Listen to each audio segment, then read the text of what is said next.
So yeah, let's go. All right.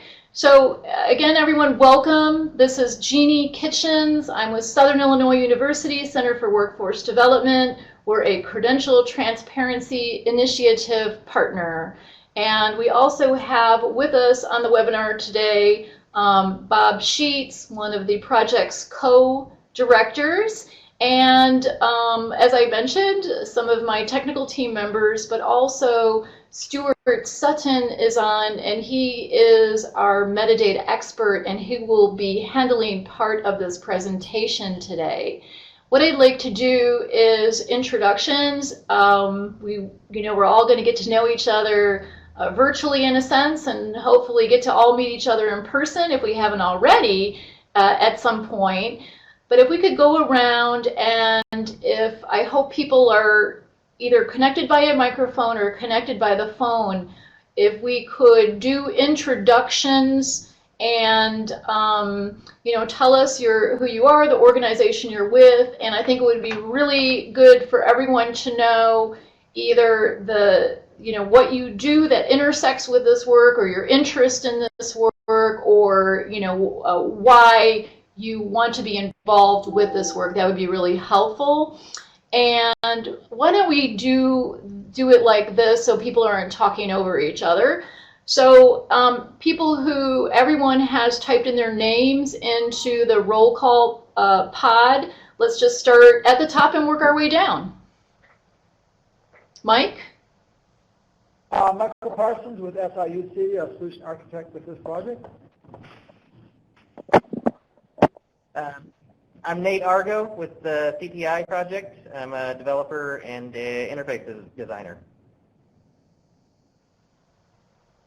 I'm Stuart Sutton. I'm the Managing Director of DCMI, the Dublin Core Metadata Initiative. I'm a retired professor at the University of Washington Information School. I have long-standing interests that are related to what's going on here through my work with the ASN, the Achievement Standards Network. And I was the principal data architect on that project. Thank you. I'm Jerome Grimmer. I'm with the SIU Center for Workforce Development, and I'm an application analyst, and I'm going to be participating in the Credential Transparency Initiative project.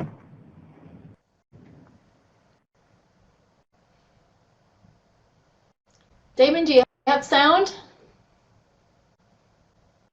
Can you hear me, G? Yes. Oh, excellent. Sorry, wasn't sure. I see sort of conflicting message on my machine here.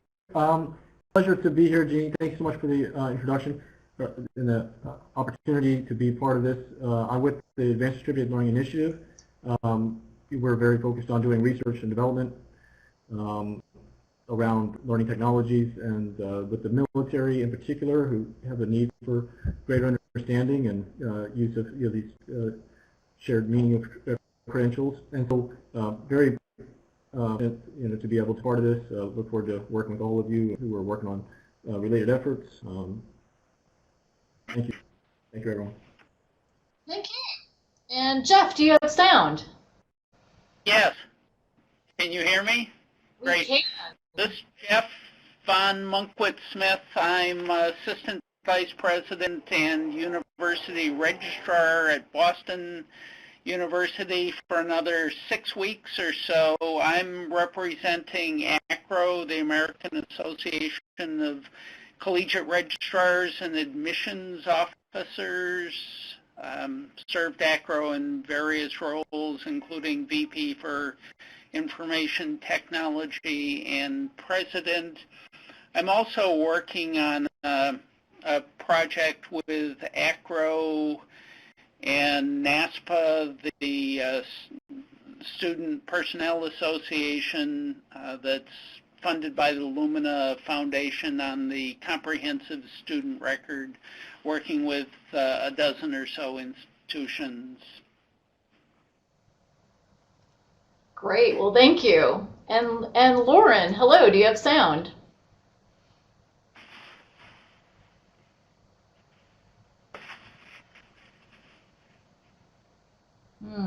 Lauren, we'll come back to you. John. Yes, this is John Shockley from SRI International. I'm working on the Open Net-Centric Interoperability Standards for Testing and Training project, or HONEST, out of OSD and Personnel and Readiness. It's a semantic technology tool we've been using and applying for decision making. And so we've been working a little bit early on, learned of the initiative, and are interested in seeing how our technology could apply. We also have members of our team who've also worked on the learning registry. Yes, you do. Yeah, thanks so much for joining. And Jim. I'm Jim Goodell with QIP and CEDS, the Common Education Data Standards, and I lead the development of the standards. But I spend a lot of time helping to build bridges between CEDS and other standards organizations and initiatives, both within EdTech and other kinds of standards. And a bunch of people on the call will know that this is an area of passion of mine, that we need authoritative references to the competencies that, not just credentials, but also the competencies that underline those credentials, so that we can make sense of the data that we use to inform learning, and also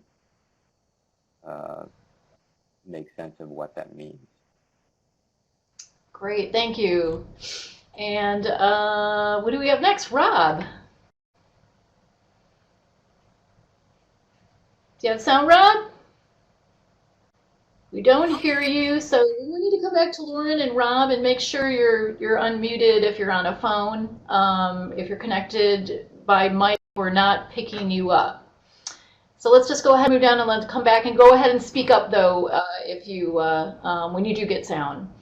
And then Firkin.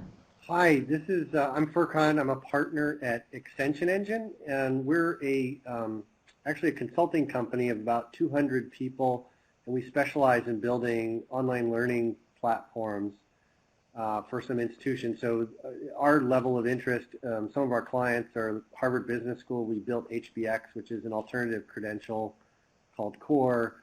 Harvard Medical School, we built HMX and run that for them. But we also work with corporations, so Johnson & Johnson, Microsoft, Fish Learning, and others. We've helped design and build their online learning platforms that oftentimes have alternative credentials. So we're really interested in finding a way to be able to take advantage of that and what you're doing. The second thing is we're also have an R&D initiative that we started about a year ago to develop a knowledge graph authoring tool called Tack, which allows institutions to create and manage the competencies and subcompetencies and prerequisites and other interactive networks between the knowledge graph.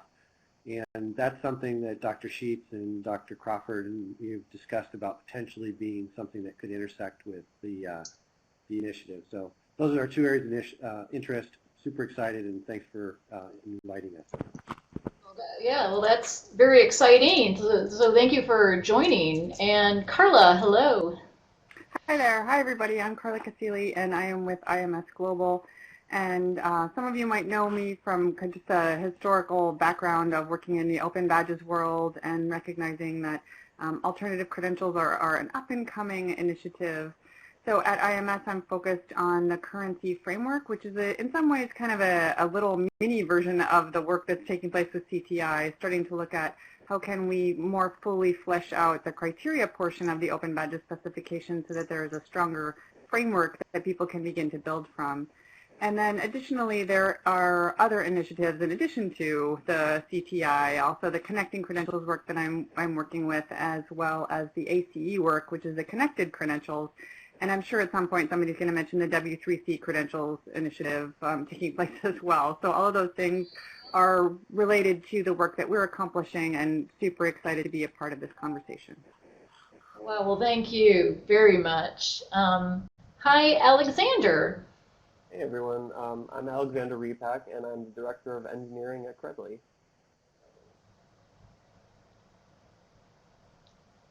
And John?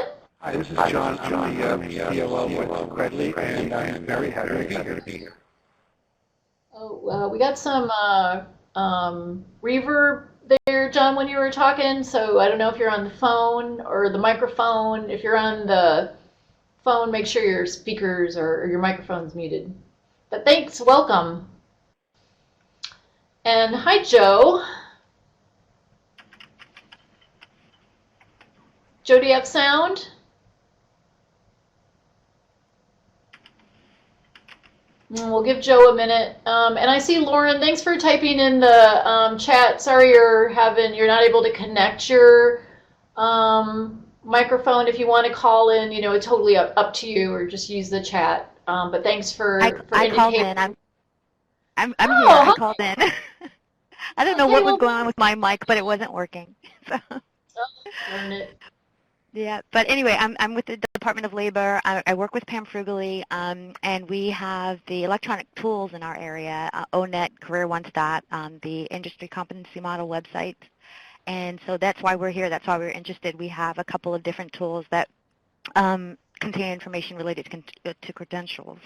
And so we're excited to be a part of the initiative. Well, thank you. Thanks for joining. And darn it, Joe, yeah, I have at a loss as to why you're not able to connect the microphone.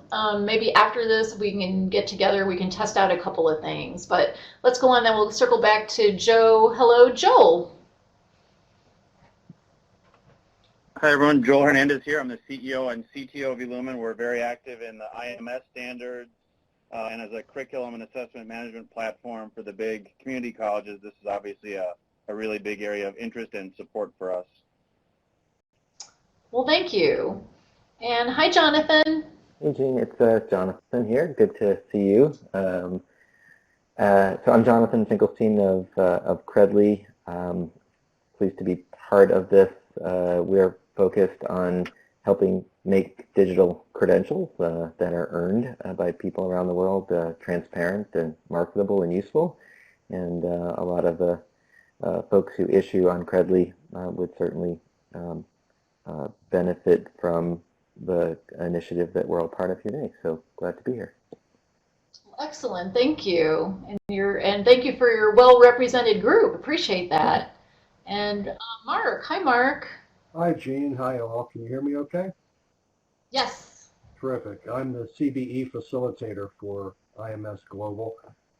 So I focus on competency-based education, and we have a couple of initiatives that are very relevant to your work. One is a focus on building interoperability standards between higher ed platforms to support competency-based ed. We have some very active projects going on in that regard. And then also we have an extended transcript for competency-based ed, which we've recently published a prototype for that is both linked to a digital badge and also formed in a way that's very consistent with the web-based linked data. So we're very happy to be here and be part of the new age of digital credentials. Well, thank you. And Phil Barker, who gets our Farthest Distance Away Award. Hi, Phil. Do you have sound? I hope I have sound, please. Yes, I'm Barker from here at University in Edinburgh, in Scotland. I also work for... Can everybody hear Phil? No. Nope. Phil, I think I heard you talking, but we weren't picking you up. Sorry. Super quiet, Carla says. We want to make sure Phil is, calling in from the other side of the world, and we want to make sure we can hear Phil because we're so grateful that, along with all of you, that he's participating. You want to give it another try, Phil? Okay, I've adjusted a few volume buttons. Is that a bit louder? Yes, beautiful. Okay, thank you, Jean. Yes, I'm Phil Barker from Heriot-Watt University in Edinburgh, Scotland. I also work for CETUS, which is the UK's Centre for Educational Technology and Interoperability Standards. Most of my work in the past has been on metadata, and I've seen a few friends here from that work, from the Learning Resource Metadata Initiative, for example. And I've also done a fair amount of work on OER, Open Educational Resources, in the past. And increasingly, our work is involving linked data for education generally. Fabulous. I just can't express enough thanks to everyone, and Phil, just, for joining from the other side of the globe. And let's go back. Joe, were you able to call in? Yeah, hopefully you can hear me this time. Yes. Yeah, this is Joe Hobson. I'm with Navigation North. We build online systems such as PT Online, a digital chalkboard, and the new Smithsonian Learning Lab. And we also handle the support for the development and community for the Learning Registry. Yep. Thank you, Joe. And I think there was only one other person, and so if I missed anyone, please let me know. But I know Rob. Do you have sound now?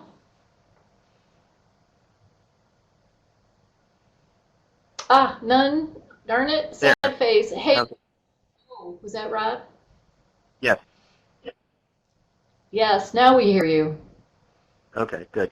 Okay, my name is Rob Trainer. I'm the Vice President of Technology for Credit Trust. We offer a SaaS solution to people that want to issue credentials and curate credentials.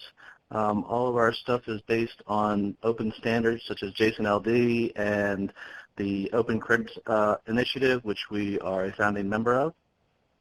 We've also been involved with IMS Global in Mark's project with the e-transcript and with Carla's credentialing project. Thank you. Really appreciate that. Did I miss anybody? And I do want to call out Bob Sheets, because he didn't put his name in there, and Bob definitely needs to introduce himself. And then anybody else, I apologize if I missed you.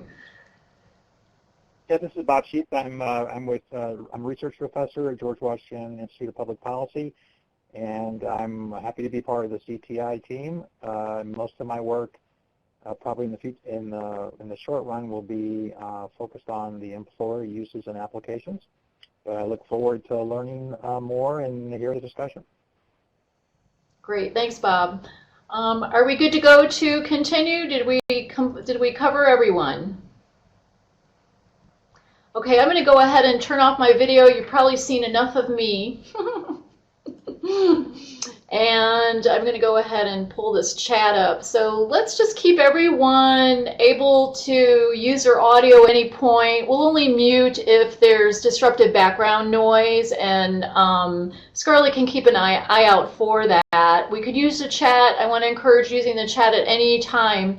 Today, our session is largely going to be, sorry about this, me talking, but even better, it's Stuart doing a lot of talking. But we don't intend for all of the meetings to be just us talking. We really wanted to make sure that everybody affiliated with the group has, the good solid baseline, common knowledge of the background, the CTI structure, the TAC purpose and goals. We're going to talk about the TAC in detail, where we are now in the process here, meeting the first time, and we'll look at the next steps going beyond today's meeting. So please do feel free to ask questions at any time, without hesitation. Use the chat, speak up. Whatever appeals most to you.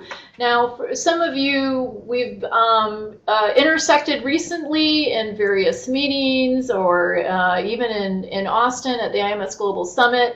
A little bit of this will be maybe a repeat for some of us, but we just thought it was really important to make sure that everybody has this background information, and we're all, kind of working from the same playbook, so to speak.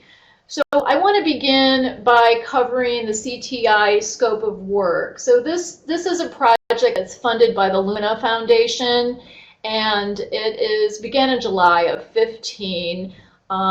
We, between just grants, getting grants set up, and getting, you know, our team in place and things like that. You know, we're really just getting started here, and the project goes through, it's a multi-year project. And our scope of work is identified in the Lumina grant. And the scope of work is to develop the metadata terms and for credentialing organizations, quality assurance bodies, as well, that accredit, endorse, or approve those credentials.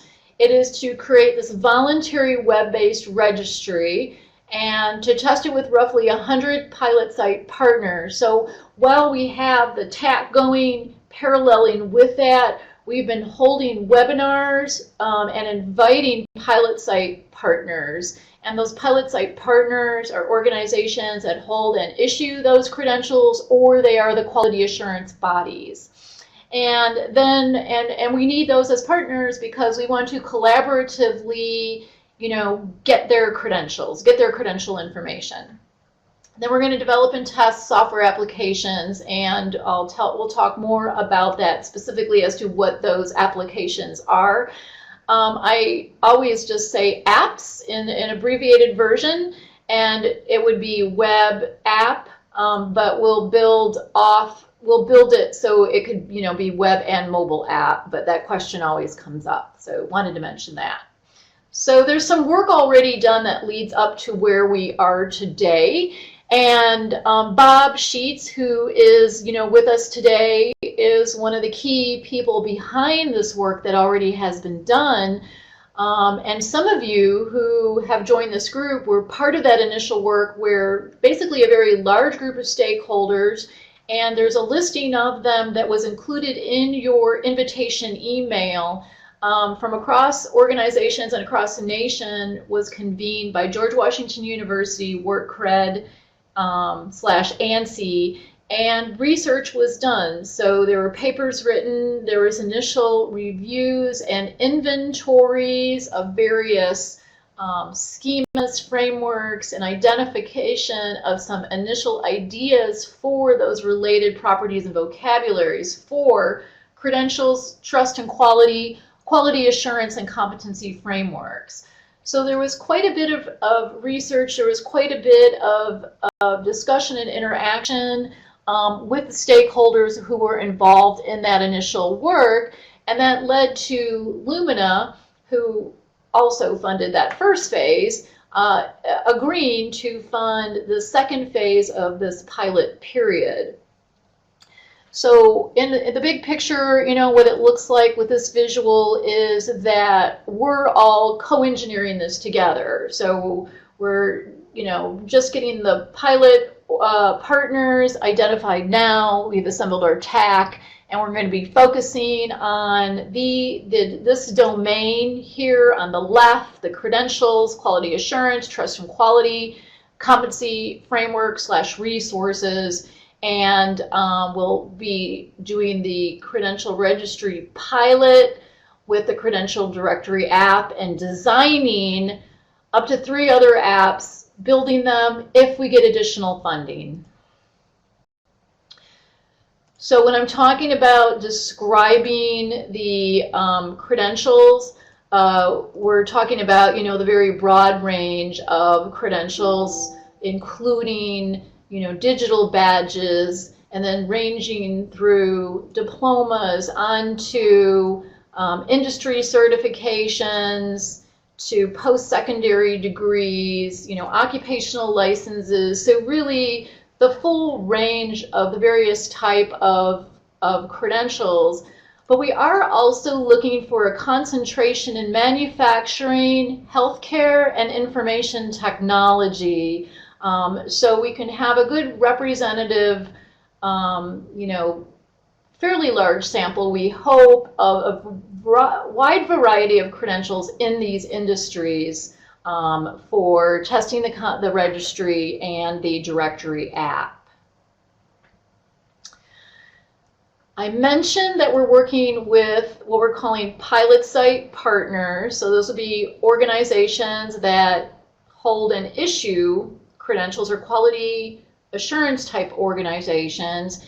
And the approach that we're using with them is a services approach.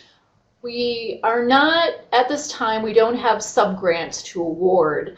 And so what we're offering is a free set of services to take their credential information and convert it into using the metadata infrastructure that Stuart will be talking about, then publishing it to the credential registry. And we'll talk about that more as how the credential registry acts as an intermediate step toward linked data, based on the reality of where we are now and providing a means to get to, that linked data vision of the future. And then we'll work with them to, get their credential information, publish it to the registry, have them participate through a monthly webinar on the feedback process, and then using a directory app that will spec out to be customized so each partner could have their own customized version of the app.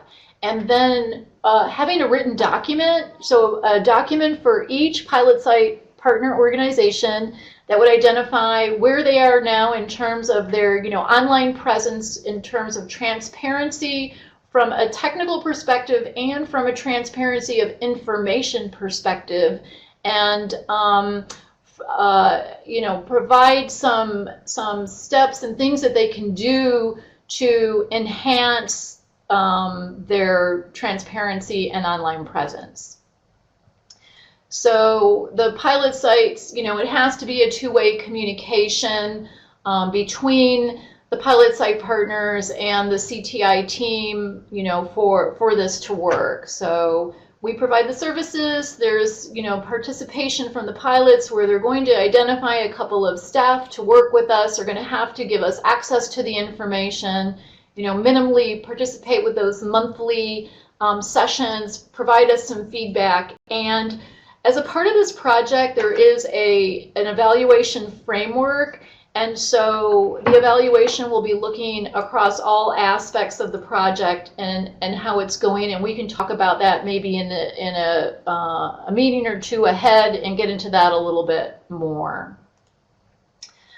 So, just to expound just a smidgen more on this idea of these personalized roadmap documents that each organization will get, they'll be focused on how they can achieve over time by making changes toward, linked data.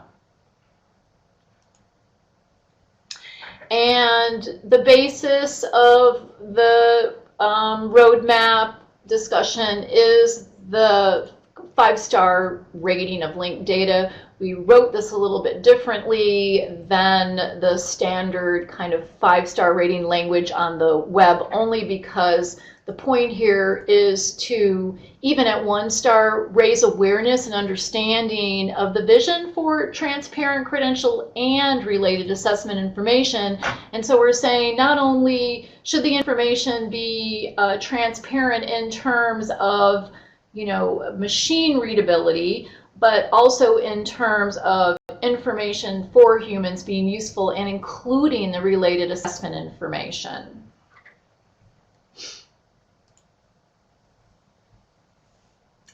Let me just pause right there for a second because I've covered a lot of territory, and I think, some of you have heard this from me before, and hopefully you're thinking, well, she has the same story. So that's good. But let me just pause here and let me just make sure that we're good to go so far with the information, or does anybody have any comments or questions?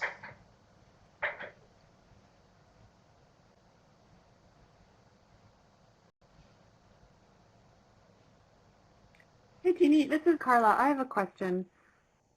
In particular, as it relates to things like badges that I think as we discuss the concept of credentials, specifically because you referenced the star associated with the assessment, and so what we're assuming there is that there is a significant aspect of assessment that goes with these credentials. Is that accurate?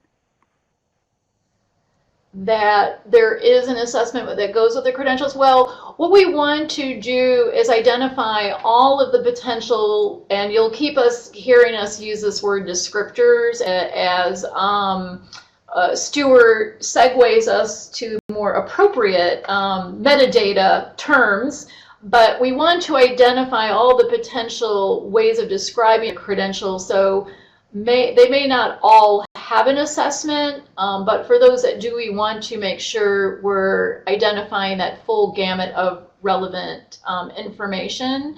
Bob, do you want to add anything to that, Bob Sheets? Yeah, Jeannie, that was very well put. What we're trying to do is make sure that any type of credential can describe themselves with regard to a certain property, but we're not assuming that all credentials will have things like assessment. It's also certain credentials may not declare any value in the labor market, for example. Okay, so we want to have it so that any credential can describe themselves with regard to any property based upon what makes sense to that credential and what they want to declare to the market, to the world. Great, thank you. Thanks, Bob. I see some typing going on, so we'll kind of keep an eye on the chat as well. And then I'm going to go ahead and move forward with just a little bit about this idea of a credential registry, because usually when we talk about that, somebody always asks the question, well, why do you need a registry if it's linked data? And so, you know, the reality is that now there is an expectation, well, we know that the pilot site partners will have a very broad spectrum of where they are in terms of how they present this information in a transparent way, both for us to just follow it and understand it and make really good use of it, and for, you know, interoperability and machine readability and those sorts of things. So all along, since the initial work with this project, there's been the registry, and Joe Hobson is on, and so is Damon Reagan, who are both very familiar, and Jonathan too, with SRI, with the learning registry. And one of the things that we did early on was meet a lot with Steve Midgley, who, if those of you who know him, also has a background with the learning registry, and utilizing it as the credential registry. And the reason for that is because it is an existing open infrastructure. We are funding, with funding and time limitations, one of the things we want to and need to be able to do is utilize, the open infrastructure that's already there. And this slide identifies, some of the attributes of the registry that just innately support this ability. Now, the registry currently is focused on learning resources and identifying those specifically, so we will have to do some things to specifically identify credentials. But here we're talking about in particular, the format of the registry allowing for many different metadata schemas, which is advantageous to us, and there are existing APIs, and so we should be able to create new or modify APIs to use with the learning registry. And adopt it as a credential registry to meet these project goals, and again as an intermediate step. And just a little bit more information, and this is because it always comes up. It's a network of nodes, and so we don't want to portray this as a centralized database, but it does also inherently in its design support a network of nodes. And currently that primary node is hosted by Amazon Cloud Web Services, And those nodes, again, as a part of what they do, support replication and the ability to use a node. We can use a node specifically to kind of filter out things that we don't want, or filter things that we want in. So we wanted to touch on that just a little bit, and as we are working on design, we'll delve into that deeper. So we'll use the credential, what will become the credential registry, which is an open metadata repository. So we're not suggesting that we're uploading files to this registry. It is a metadata repository. That's what I wanted to point out here. And then here, I just want to point out that, again, this is a pilot for the registry and the directory app, and the other items here, the potential apps that have been identified based on the prior work and the desire for these apps include the credential value transfer app, a competency authoring, that should say authoring, by the way, not authority, and employer signaling and talent pipeline app. And these have been identified through stakeholder meetings, as broadly here describing what those apps would do, but we are collecting use cases and they do need to be designed. Okay, so I will stop there for a moment before we move on to the next section and ask again for any questions or comments. And let me take a look in the chat here, because do you want to ask your question about the apps? Yeah. Yeah. Hi, Gene. This is a Firkin extension engine. I'm curious. I think you hinted at it, but there's the registry and then the apps on top of it, and presumably there's, and I think Dr. Sheets mentioned this at one point, that it's envisioned to be an extensible, quote unquote app store with many apps on it. Is it, do you know the API or the interface between the registry and the apps, is that going to be developed to begin with, or is that going to come in a... Good question. You know what, we've got a couple of pictures, diagrams. Let's hold that till we get to those two diagrams, because again, everything is in design.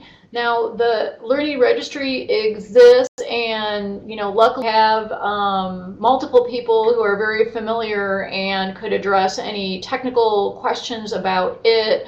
But all aspects of everything, between it, any kind of services, processes between it and the apps do not exist at this time, and we'll be getting them and getting your feedback on all of that.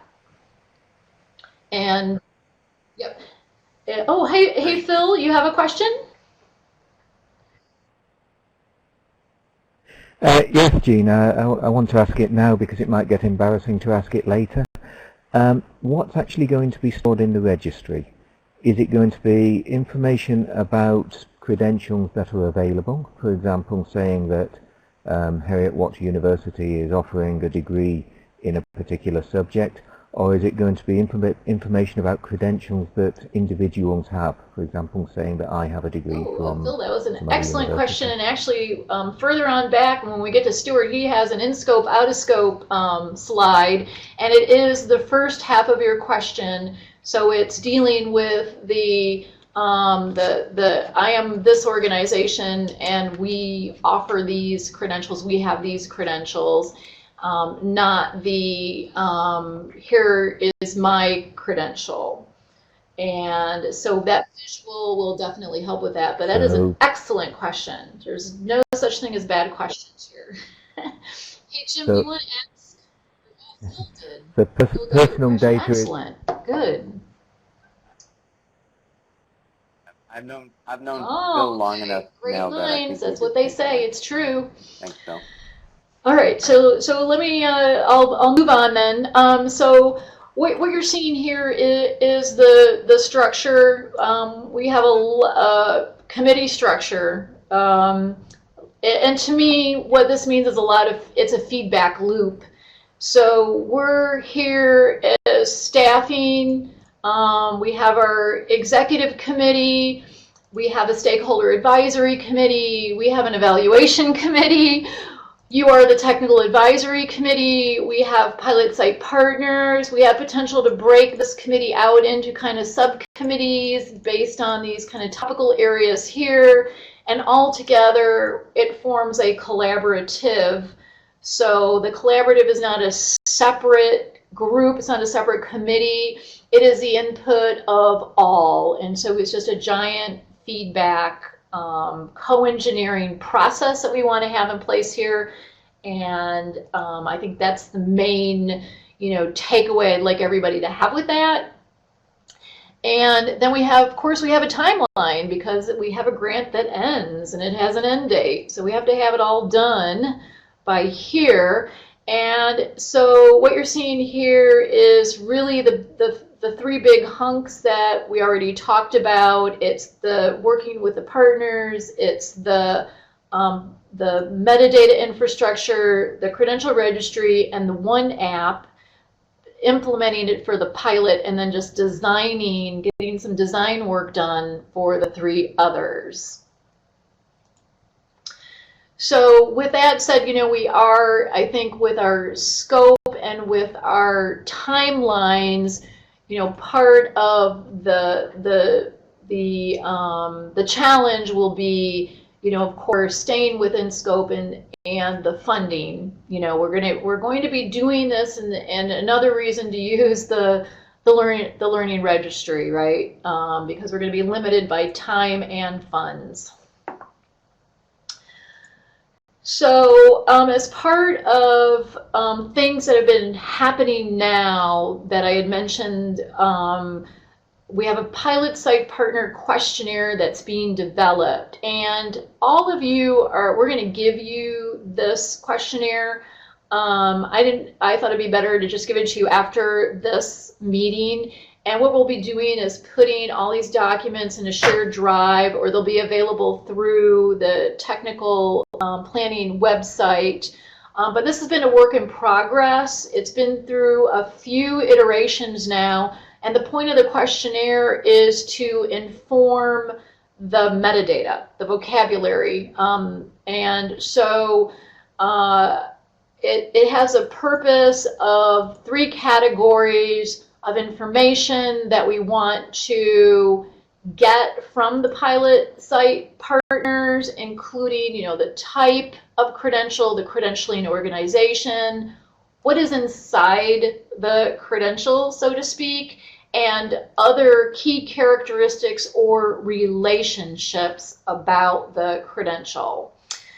So I wanted you to know that there is work that has been underway, and it's a product of that initial work back when the research papers were done, and it's been evolving since and going through kind of iterative changes. And actually Bob Sheets, who's on, wrote the questionnaire, so he can answer any questions, or he may want to talk a little bit more about it. But it also has the 3 major uses. So it is to help us make sure we're covering all of the information that is describing the credential with our description language, to also explore availability and location of information. So we have to know where to get it, how it's currently formatted, and that'll be another very interesting aspect of this, is looking at where things are now among these 100 credentialing partners, and then looking at the data formats and the access. Again, expecting a very wide variety of access and a wide variety of existing formats. And we're certainly not saying that any current format is right or wrong. We simply need to know what they are, so we can then utilize the metadata infrastructure. Bob, is there anything you'd like to say about that, the questionnaire? No, I just wanted to give an example, like when we did explore the documents on step 1, for example, even simple properties of a credential, like type of credential, we looked at all the different initiatives going around that actually provide vocabularies for that. For example, we have IPEDS, we have SEDS, we have ONET, we have NCS has other surveys that ask people questions about credentials. So we had to look at all the different initiatives, and then any other standardization body out there that has tried to put some sort of vocabularies together for any of the properties that we're looking at. We had to review all of those and identify what we had to build from. Because we don't want, as we're trying to do, is build from what's already existing. So that's the process we tried to go through early on in looking at these different properties of credentials as well as properties of credentialing organizations. So like a credential is a degree at a university, a credentialing organization is a university. Okay, thank you. Any questions about the questions?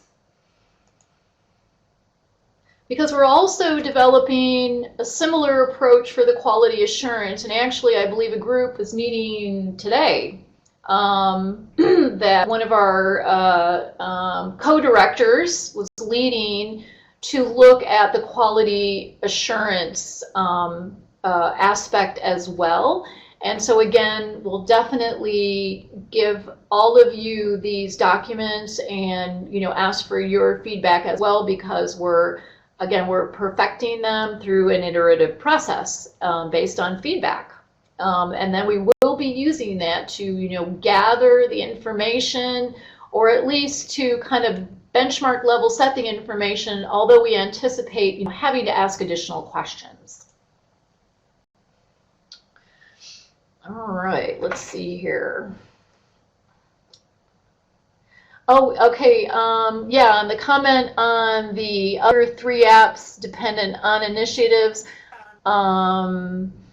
yes, yeah, I think so, Jim, and dependent on other initiatives is a very good point, and on funding, because the funding is not enough to, do any more than some initial design work now.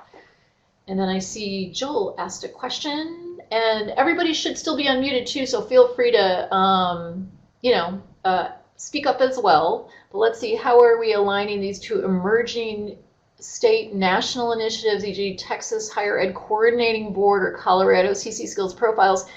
I'm going to call on Bob again because I know that, yep. Yep. What we have been doing, and we're going to be providing you all with the different national and state initiatives that we are aware of, by which we are now documenting the different, like for example, the most complex descriptor is the one on competencies, the competency or learning outcomes. That's a property of a credential. And we're reviewing the different, we have international frameworks, we have national competency frameworks like qualifications frameworks. We have ONET is a really a vocabulary that we have reviewed, and so what you'll see is we have identified the leading, mostly national, but we would love to see you all provide us information on anything that you think is state level that we should look at. But we're focusing now on international and national. We're calling them competency frameworks, but they are vocabularies of competency/learning outcomes that declare the types and relationships of learning outcomes.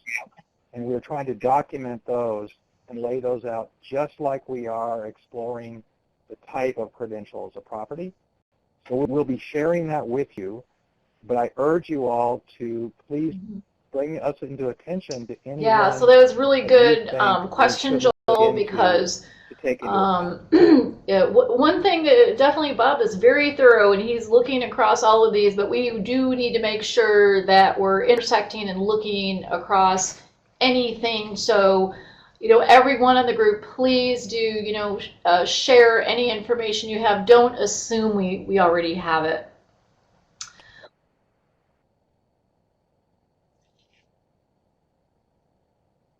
it also, if I can mention, like Lauren had mentioned with the Department of Labor, they also have the industry comps models, and we have different sector national industry groups who are also working to create better harmonization. And so we have the private sector groups who are dealing with the employer side. So we're trying to align as best we can, but I just want to emphasize most of what we looked at are the national ones. And we urge, like Jeannie says, we would, after you all see what we've already looked at, we would urge you all to Stuart will touch on this, and you'll be happy to know, everyone, that my section is about done, so we get to switch over to Stuart. We're taking all that, we're doing crosswalks, and we're putting them in formats on Google Drive. They'll be real easy for everyone. We'll definitely be giving all of the technical advisory committee members access to all of those side-by-side comparisons. And we've been working on that, so you will be seeing that very soon. So now that we all have this background information, and for those of you who heard it a couple times, again, at least it was consistent, right? So we all have the same backstory now. You're going to hear it, if you hear us at other presentations, you'll hear the same thing over and over again. So we're telling the truth. So let's talk about now our technical advisory committee, and the purpose of the committee, is obvious based on the introductions. Every single one of the members are essential, and it's about collaboration and harmonization across initiatives that are developing or using or interested in these data models, vocabularies, and schemas. So it's really about harmonizing and working together and not reinventing the wheel. So the Tack Input, as we keep talking about, is extremely vital to developing that metadata infrastructure, and we'll have Stuart guiding us through that process with Tack Input for developing that, then providing input onto the design of the registry and the pilot of the directory app, and then input onto the feedback of design of the additional apps.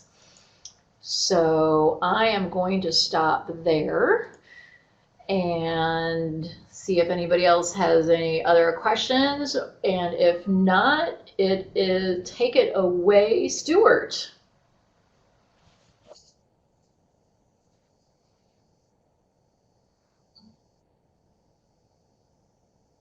I just have one question about the quality assurance. Does that mean things like accreditation agencies and other ways that the definition of the... Well, and that's a really good question, and I'm so glad Bob is with us, because I'm going to ask him to talk a little bit about that, because it just made me think of, we had a pilot site partner webinar right before this, and one of the questions that always comes up is, are we judging the quality? I don't think you asked that, but I do want to say we're not judging the quality.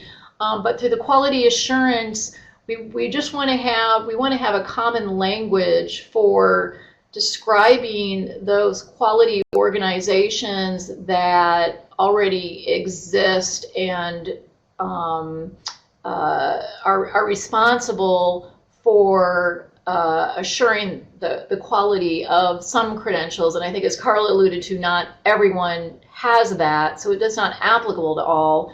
But Bob, can you talk about that a little bit?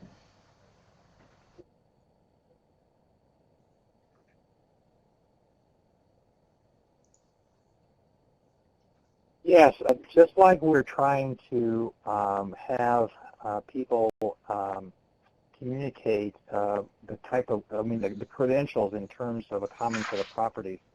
We also want that we have a wide variety of quality assurance entities that either accredit, endorse, recognize different types of credentialing organizations or credentials themselves. For example, regional accreditors many times recognize the institution of higher education, and many times specialized accreditors recognize a credential, like a program, like nursing, inside of a university. We also have at least two different organizations. One of them, ANSI, is in which they accredit certifications, industry certifications. And then we have a variety of organizations that do recognitions of programs, including business and industry groups, who have now created lists of endorsed credentials themselves.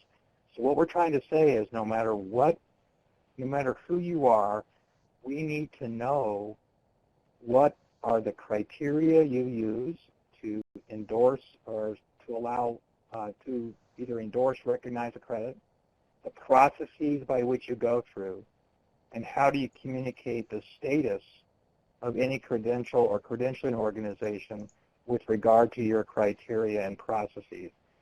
So anybody in the marketplace would know, what does it mean when you accredit, endorse, or recognize a credential or a credentialing organization, so that anybody can say is, I want to know what you are in a sense assuring or communicating when you do that.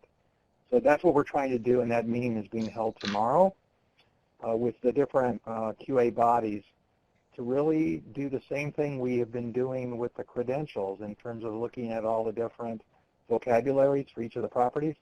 We are doing the same thing, which is starting a little bit later, but we just started that process maybe a few months ago, of actually doing that as well with the QA bodies. And this, like Jeannie says, the meeting. Thanks, Bob. I hope that answered the question. Description language. And let's go ahead and turn it over to Stuart.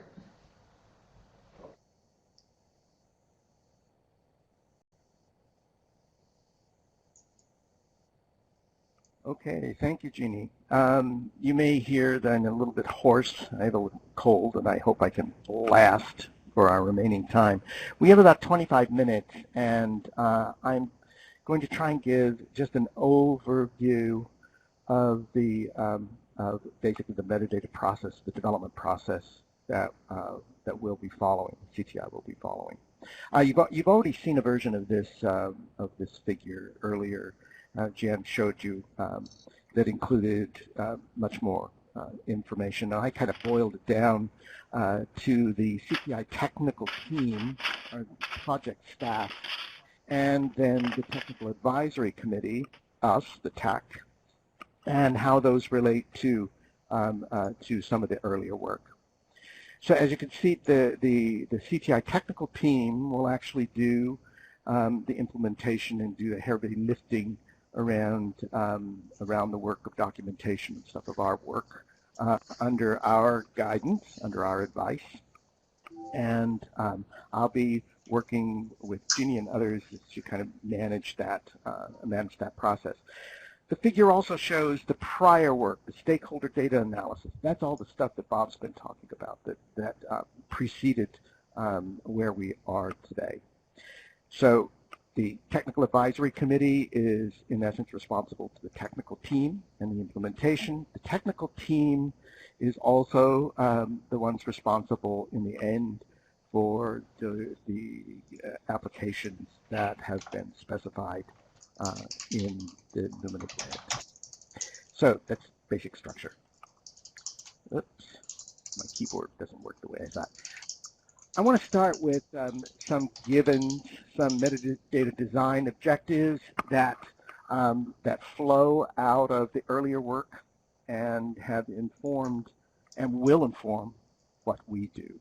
And there are 5 of them here. One is that the metadata infrastructure developed must conform to W3C specifications for semantic metadata, which of course means RDF, RDFS, and we're going to have a number of value vocabularies, enumerations, and the utilization of W3C's simple knowledge organization system as a consistent way for expressing the control vocabularies and so forth. So the first premise, the first goal here is that we're working with RDF and leading toward linked data.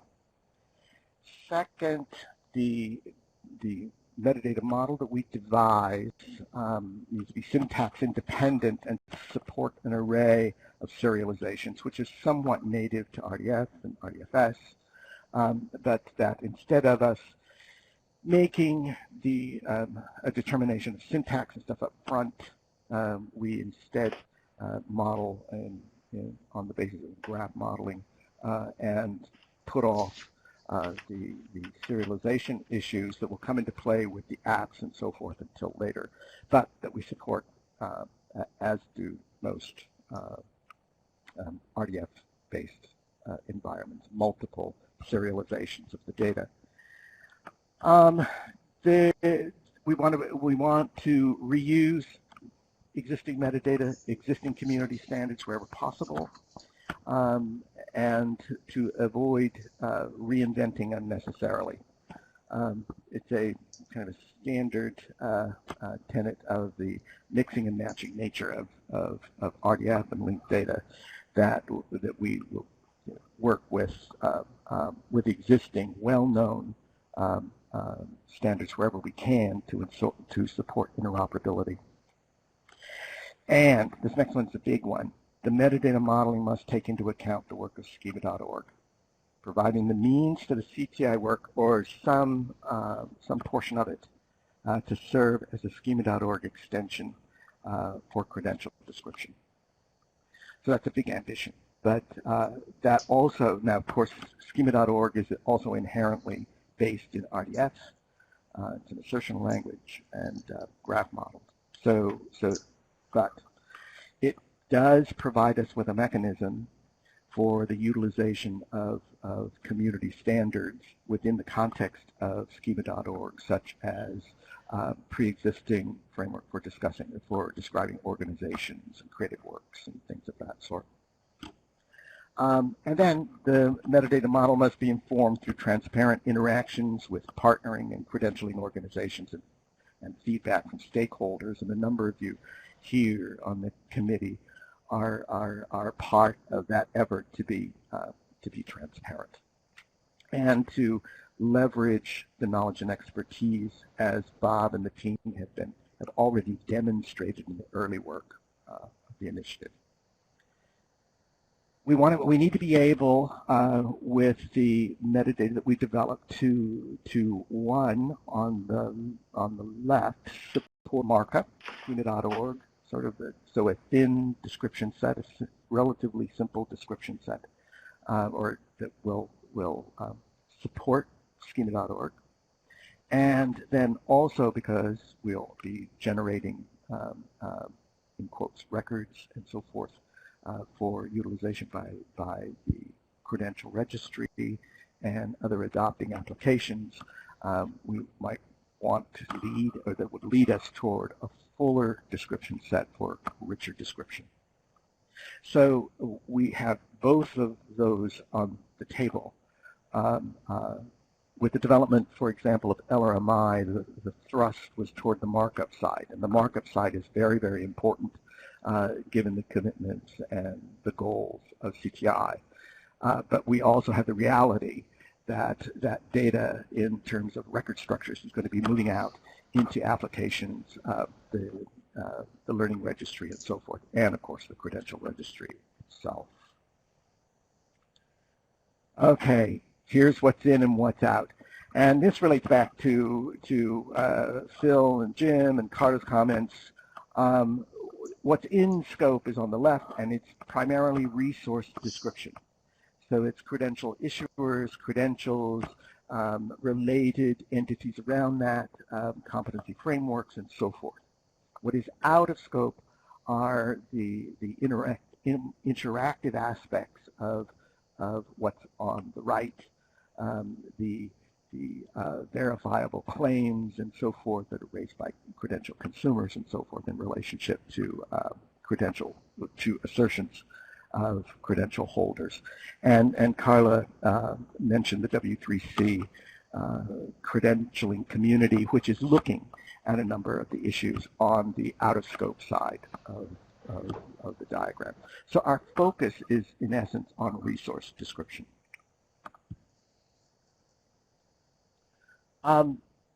Given the work that has already been done over the past, I guess, almost a year, in terms of interactions with the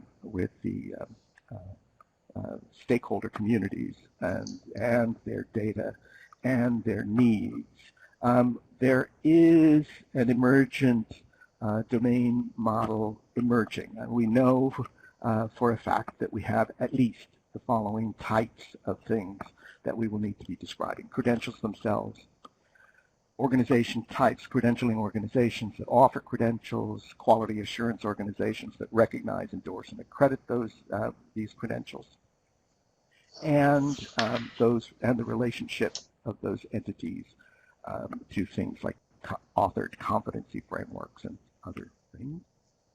And then competency frameworks themselves. One of the apps is actually committed to making it possible for an organization to generate their competencies in machine-readable form. So the relationship between credentials and organizing and the organization types and existing competency frameworks and emergent competency frameworks are within the vocabulary. And when you take a look at the questionnaire that Jeannie and Bob talked about earlier, you'll see that a number of properties having to do with these entities have already emerged out of the investigations, the early probing by the CTI team. And so we're aware of a number of control vocabularies, enumerations that necessary to support interoperability wherever we can, that will also have to be rendered in machine-readable form.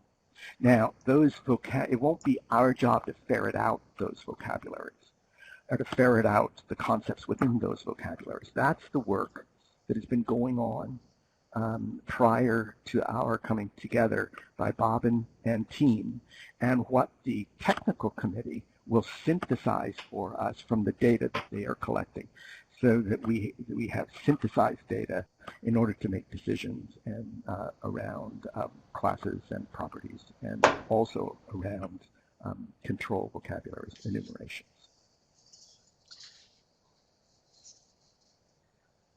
The process that we'll be using is one that was developed by the Dublin Core Metadata Initiative a number of years ago, almost a decade, called the Dublin Core Application Profile. It isn't rocket science. It's basically a methodical way to deal with the design of application profiles that in fact utilize properties and classes from across domains. And the process is fairly straightforward. It involves functional requirements and the evolution of the domain model. The functional requirements, as you'll see in a few moments, there's a fair number of functional requirements already ferreted out and available to us on the technical microsite. The domain model, as I alluded to earlier, is also beginning to come into shape when we consider, if we consider a domain model being, kind of a cartoon illustration of the classes of things and the relationships among those things. We're already seeing that emergent from the data that has been collected. The relationships between credentials and credentialing agencies and quality assurance agencies and so forth. So there will be the development of the domain model, again, fairly well informed from the previous work, and then development of the description set, or the vocabulary itself, and then as we move down the model, increasing constraints till we define record structures. In other words, to support that those two goals of markup, a dictionary of terminology for markup, and then more constrained applications for record structures. So this is a way to go from the functional requirements to a domain model that emerges from the functional requirements to the description of properties and classes and how to document them. So the outcome component is that each of those stages will be documented, and part of my responsibility is to work with the technical team, the staff, the CTI, in making sure that documentation is there and useful. So that's basically the process. It isn't rocket science, and a lot of it isn't new, but applying it in the context of profiles that mix and match classes and properties is a slight deviation from our earlier processes for developing schema and so forth. The stages, which we won't go into for any further, those stages in that process are each described on the technical microsite in some detail. And of course, I'm always available to answer any questions about any of it that, that does not make sense. However, the profile or the DCAP defines a way of interacting, application profiles, interacting with domain community standards and the underlying foundational standards that enable the two top layers. That the process I was just talking about that looked like waterfall process, you see in the top of this illustration, functional requirements to domain model to description set to format. One of the basic tenets of the DCAP model is that in developing the domain model, we rely on any available community models. And in our case, we have a community model, schema.org. So we take schema.org as a base premise in terms of core description of organizations, creative works, and so forth. And then we build on top of it to achieve the unique demands of the CTI. And then those are based on the W3's underlying principles of RDFS and RDF. And as you can tell, my voice is vanishing on me here. Some of the work coming out of from Bob and the team with exploration with stakeholders has identified a number of entity attributes that would need to be accommodated. There's no assumption that this list is complete. It's most likely not, but it does give us a basis for being able to move forward fairly quickly. Since some of this foundational work has already been done. Okay. Jeannie, I'm going to turn this over to you. Take a big swig of tea, hot tea. The registry diagram stuff, and then I'll come back on. All right, sounds good too. Okay, so actually we have some members of our tech team here who will just briefly touch on this diagram. With the point being this is an example diagram, and we put this in here largely because in parallel with the metadata infrastructure process here, we're going to be working on this design. So Mike or Jerome or whoever's speaking.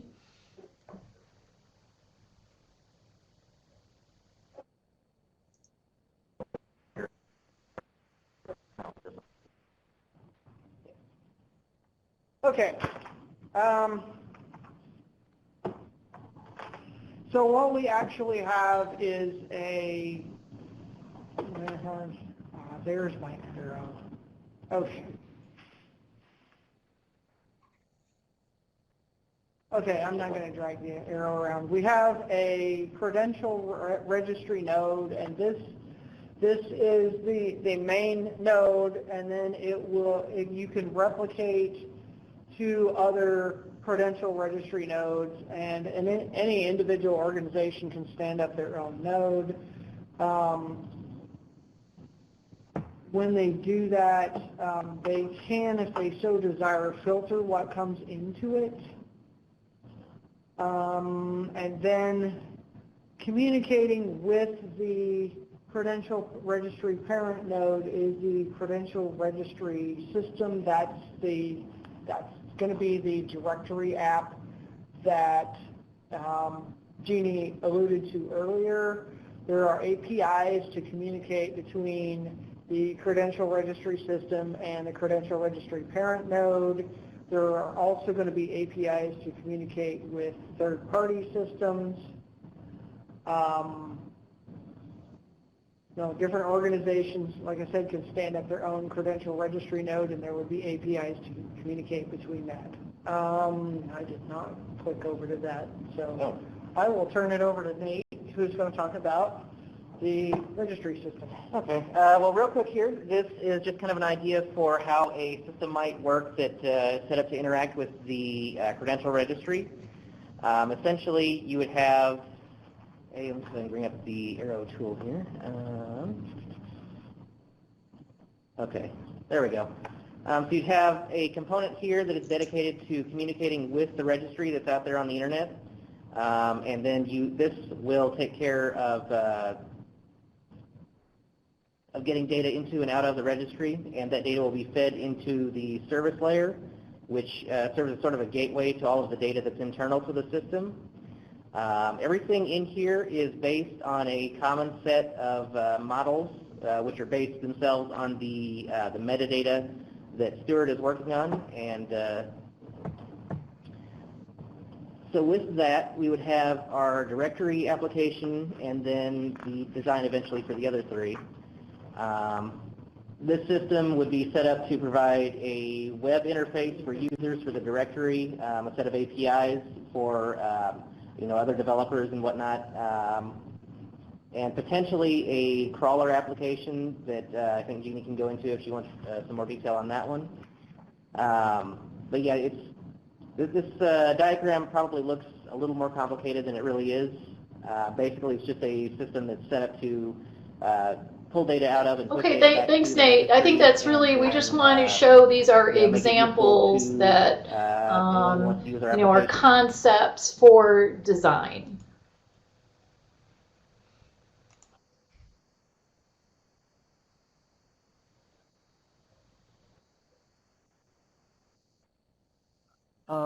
Getting back for a moment, though, to an earlier question about third-party apps and when, whether it was going to be early or late. My assumption, one takeaway out of the meeting in D.C. was that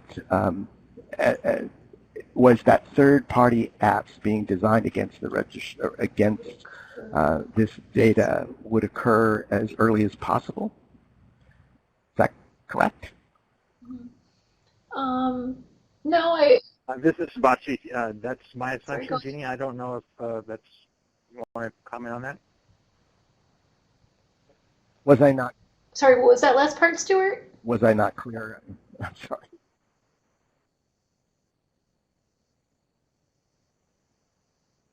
Mm-hmm.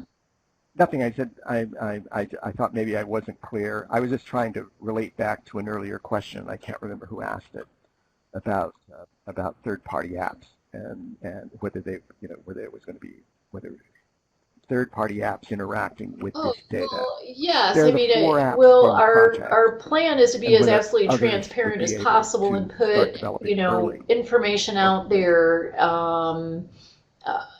in an open fashion throughout this entire process. So sure, yeah.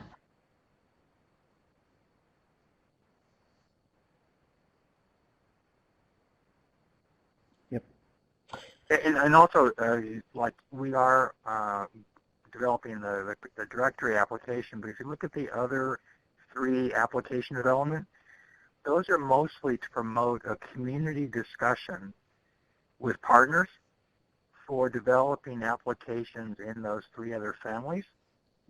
But we assume that people will want to move quickly to explore each of those three areas because those were basically the use cases that we came up with about a year and a half ago with regard to what different stakeholders would want to use this for. But also we assume that application developers will explore other areas, and we strongly encourage that. So it's more of a kind of a co-engine or some sort of exploration as a larger community. Okay, thank you. So I'm just wrapping up here. So where are we now?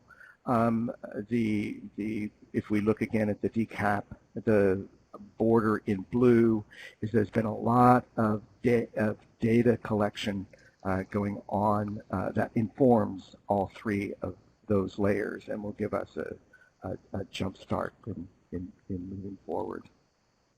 The intention is to ultimately have the credential transparency, just the description language, be mappable from the various stakeholder data stores so that it can then be one shared linked data and also through the registry. There's an emergent data model. I will not stay on this slide very long because that's part of what we will be doing, but we've obviously been doodling around some of the givens, the schema.org given, the givens of the intentions around some of the entities. So we've already been working on some of those. There have been a couple questions, but sure. Jen, since we are at 27 minutes after. So yeah, so in closing, since we are about out of time, wow, that went by fast. Hope it went by fast for all of you as well. Yeah, we do have a couple of questions here, and Jim's question on the globally unique identifier. The registry existing infrastructure already has specifications for that sort of thing. However, it would be premature for us to say how we'll do that with the credential registry because we need to be designing it. So I want to leave that question open at this point, and it will be addressed in upcoming sessions when we're working on design. And Alexander, for an organization to have their own node is as simple as using a pre-existing AMI inside an AWS. Also, when issuers push credentials, is your node a candidate for receiving such a request? So, that's getting kind of into the technical weeds, and actually, if you want to know how simple it is for setting up a replication node off the learning registry, if Joe is still on, he could definitely talk about that because I think it is pretty simple. But the other part of the question would be, I think the answer is yes, that when issuers push credentials into the registry, your node can be a candidate for receiving those requests. So, and I see Joe is typing. There you go. Thanks, Joe. Appreciate that.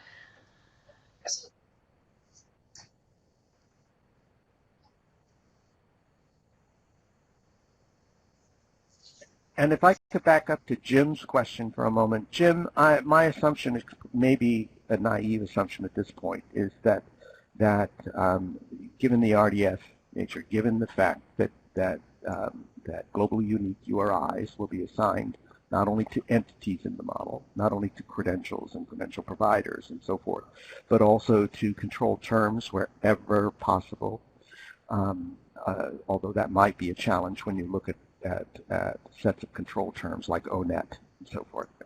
But that unique identification, globally unique identification that is inherent in a URI, IRI. Yep, so thanks for that too. Be the basic point. All right, did we miss any other questions, or have we tackled them all as they came along? All excellent questions, by the way. And you know, we're in the last couple of minutes here. We're going to be sending everyone an email with these links. You're going to receive your invite to access things like our shared folder on Google Drive and the technical discussion group. we are planning on scribing future meetings, so you'll see information on that as well. So please know that we have a set of tools that we plan on using. Again, we did a lot of talking today, Stuart and I hogging all the time. We really intend for all the meetings not to be formatted like this, so they're more, two-way communication here. But I want to move on to our next step. So we have a meeting, the CTI has a meeting set up it's called a collaborative launch. And so as I explained earlier, the collaborative is everyone who's participating, actively participating. So it is in Washington, D.C. Anybody in the Washington, D.C. area is welcome to come to that meeting in person. We'll be sending you information. If not this afternoon, you will receive it in the morning about that meeting. And then as a part of the structure of that day, there'll be committee meeting time in the afternoon. And that should, by the way, say PM, not AM, for committees to meet. So we will have a technical committee meeting then. So we do expect between now and then that we will be sharing additional information. In particular, the spreadsheets that I had mentioned to you, to be able to go ahead and look at that ahead of the shorter committee meetings on December 1st, and we hope to see some of you in DC. And then our other next steps are initiating these ongoing communications. We were thinking that the group would appreciate fewer meetings rather than more meetings, but wanted to get your input on establishing the regular call/webinar schedule and what you think about that. We were thinking monthly, and then if we needed to have a meeting more frequently because there's just a lot going on, scheduling an additional meeting in between, but doing it monthly rather than potentially canceling, a meeting, that sort of thing. So let me know what you think about that. And if it's a monthly webinar, is there a particular, or any way we look at it, is there a particular day of the week, time, that's best for everyone? We could put that out, I guess, in a doodle poll as well. But if anybody, has thoughts about that, preferences for that, or want to talk about that now, feel free to go ahead. So this is,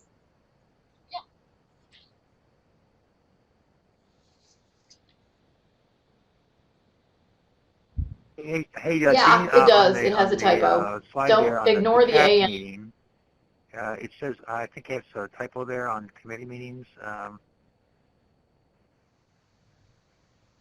Yeah, and so, we need to clarify the I think I have a current agenda that's changed several times, but 11:30 to 2 p.m. is what that should say. Yeah, so there's a 1 missing. I believe it's 11:30. That's what's missing. It's the 1. It's 11:30 a.m. to 2 p.m. Yeah, it's 11:30 But we will a.m. send to immediately 2. following this for those who and that's, can, Eastern, attend right? both the in-person and the webinar portion of it, the information right away. Yeah. There's some additional information included that is kind of a standard with the slide decks that are currently used when we're doing informational webinars. But let me just stop there and see if anybody has any additional questions, comments as we close out.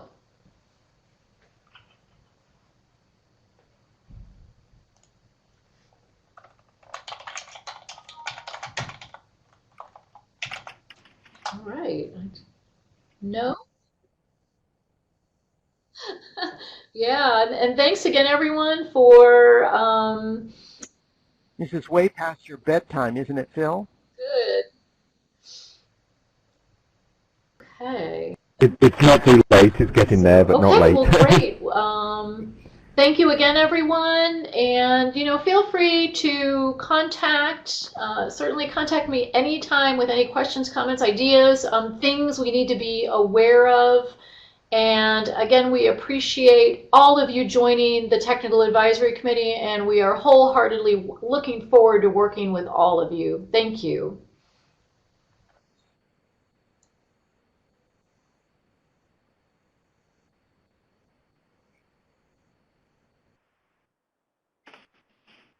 Thank you, Gene. Thank you. Thank you. Bye. Bye all. Everybody, Thank you all. Bye-bye. bye.